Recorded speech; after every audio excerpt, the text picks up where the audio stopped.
What's up mga katolits? Good morning! Overtime kami ngayon mga katolits. Yan ang bako natin mga katolits. Kinakargahan ng sakyan natin. Yan ang sama pa natin mga katolits yan. Dahil yan yung daan mga katolits. Sobrang dulas. Napakadulas talaga. Maulan kagabi. Kaya nga kahit na madulas, overtime tayo ngayon mga katolits. Kinakailangan overtime kasi sila pamadali itong daan na ito mga katolits.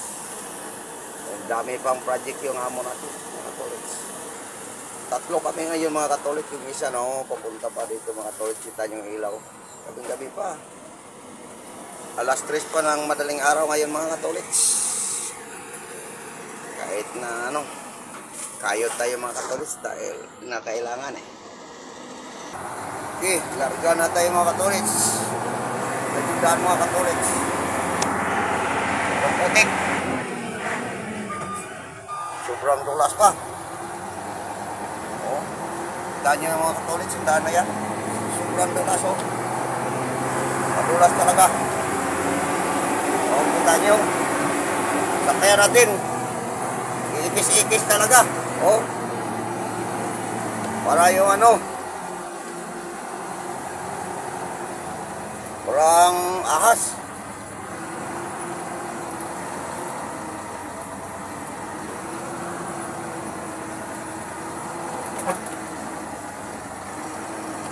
Ayan mga katolits. Susunod mong gagawin natin. Follow, like, and share lang. Babo!